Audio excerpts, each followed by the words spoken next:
Hola a todos, bienvenidos a Filosofía Clase B, yo soy Oscar. Me preguntan si voy a reseñar Santa Inc., que es la nueva candidata a peor película de la historia. Ni loco me voy a sentar a ver eso. Para empezar, técnicamente no es una película, es como el especial de Navidad de Star Wars, es un caso parecido.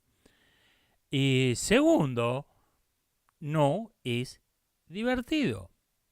Cuando se estrenó Plan 9 del Espacio Exterior en 1959, ese mismo año se estrenaron Viaja al centro de la Tierra, una imitación de la vida, el diario de Ana Frank, Río Bravo, Ben Hur, La Bella Durmiente y algunas más que voy a omitir.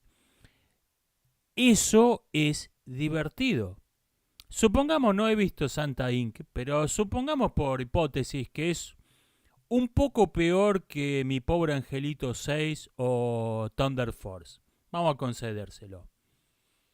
No es gracioso. El humor necesita el contraste.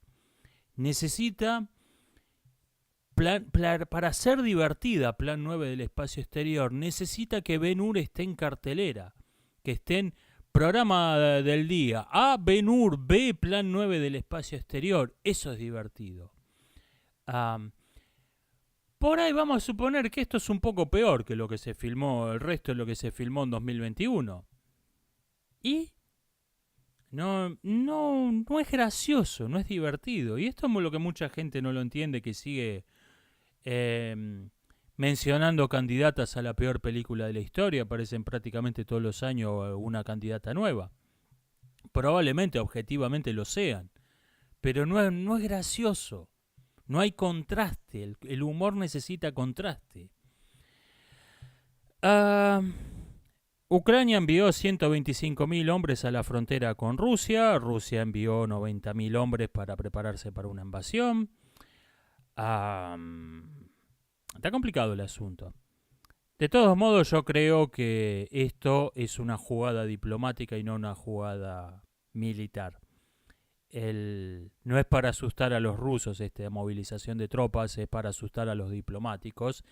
Y dio resultado. El secretario de Relaciones Exteriores de Estados Unidos ayer voló, en estos días, no sé si ayer, voló a Rusia de urgencia, dio resultado. Primero, 125.000 contra 90.000 es una superioridad numérica, pero no tanta como para lanzar una invasión con éxito. Necesitas una mayor diferencia numérica que esa. Y segundo, nadie que haya leído un libro de historia en su vida va a invadir Rusia faltando 20 días para que empiece el invierno en el norte. Creo que esto simplemente es una jugada diplomática. Nunca se sabe. Cualquiera que no haya estado viviendo en un termo en Twitter o en los más media los últimos años sabe que el mundo va a la guerra y en alguna parte el mundo es un polvorín, en alguna parte alguien va a tirar una cerilla.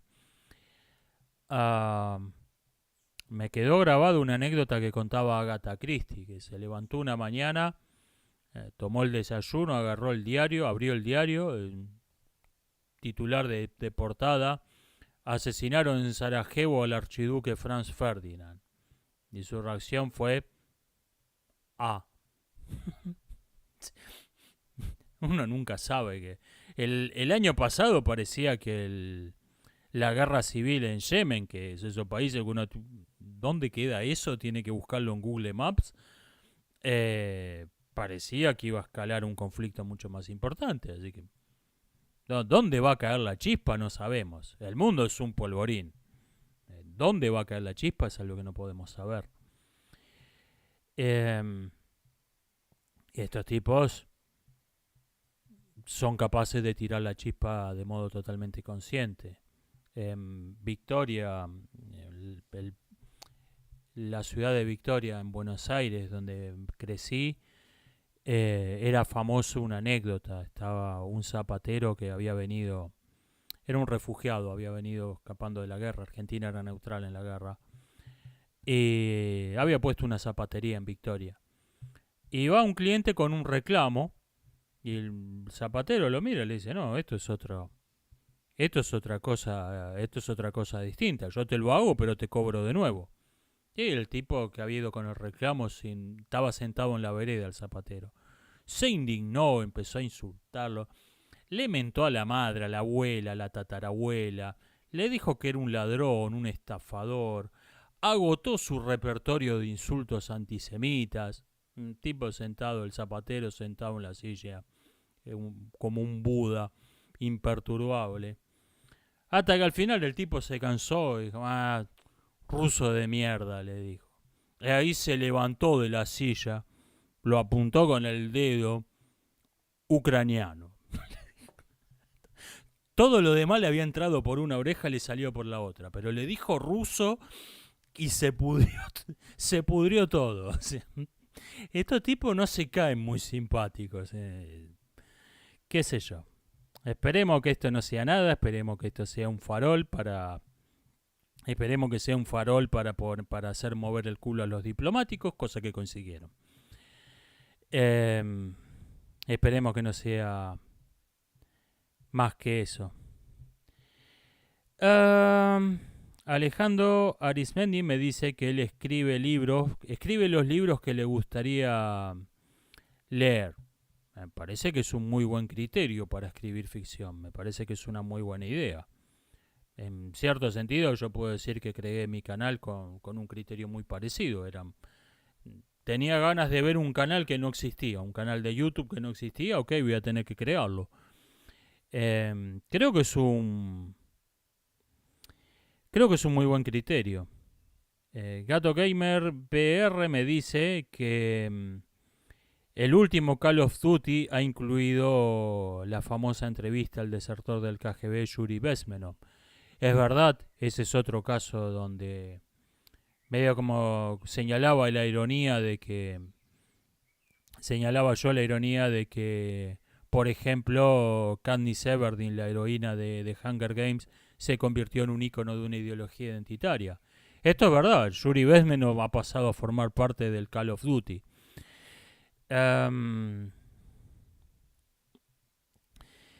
Me dicen, Carlos Ernesto, que antes la expresión "eso solo pasa en las películas" quería decir precisamente, se refería a algo bueno. Los buenos ganan, el malo es derrotado y todos son felices, y eso pasa solo en las películas. Es verdad, es como que se ha invertido. Estamos viviendo en el mundo de cabeza en muchos aspectos. Hay una especie de sentido común demencial, de sentido común totalmente dado vuelta. Y hay, a ver cómo digo esto, el diccionario de neolengua de 1984 es una buena metáfora hasta cierto punto. En lo que ha ocurrido en el mundo real no es que se estableció un lenguaje totalmente artificial, totalmente falso, y hay una campaña de propaganda de "no seas viejo parlante, habla en neolengua". Eso ha pasado en entornos muy controlados, muy cerrados, muy aislados. No es lo que ha pasado a nivel masivo. Lo que pasó a nivel masivo es que la masa fue llevada a vivir en una simulación, en una imitación del mundo, en un mundo artificial, formado por el cine, los videojuegos, los mass medias y sitios como Twitter. Eso forman una especie de Matrix, metáfora tomada del cine, dicho sea de paso.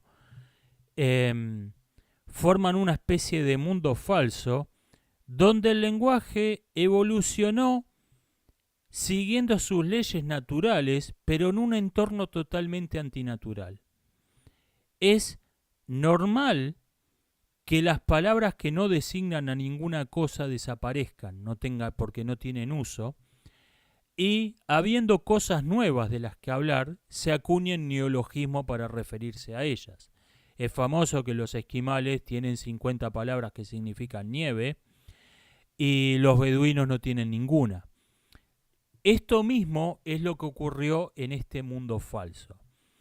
Y uno se da cuenta de esto cuando ve películas en blanco y negro, por ejemplo, o cuando lee autores clásicos.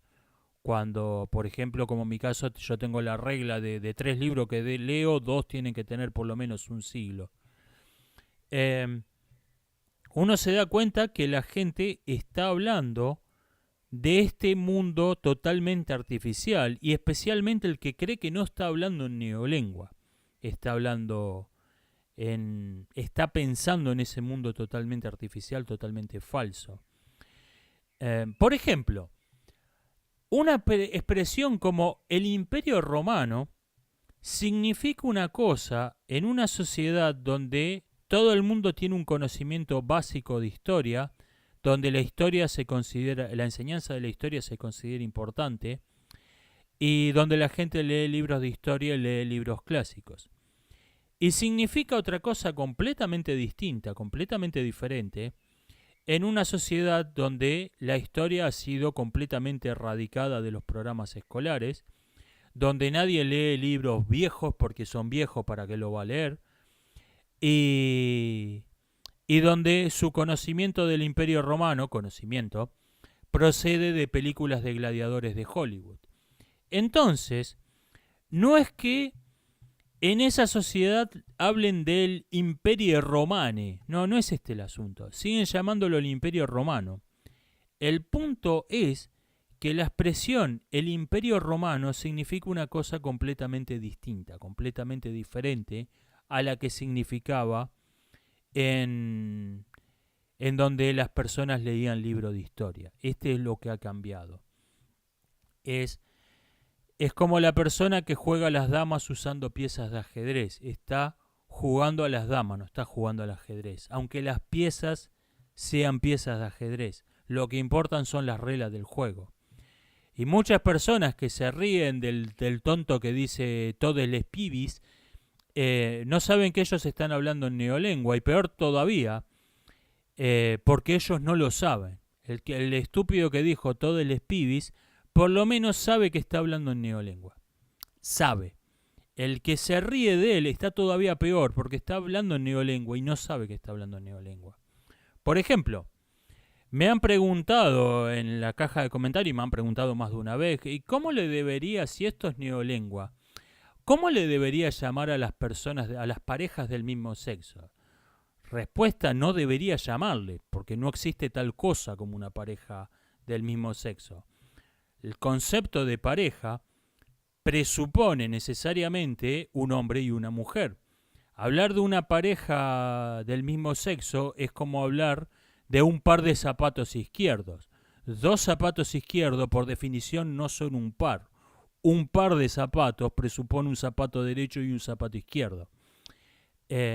Y la persona que dice hay que defender la familia heterosexual, dando a entender que hay otra clase de familia, hay que defender la pareja heterosexual, dando a entender que existe otra clase de parejas, está hablando en neolengua. Está hablando en neolengua, pero usando palabras que pertenecen al castellano. Está jugando a las damas con piezas de ajedrez.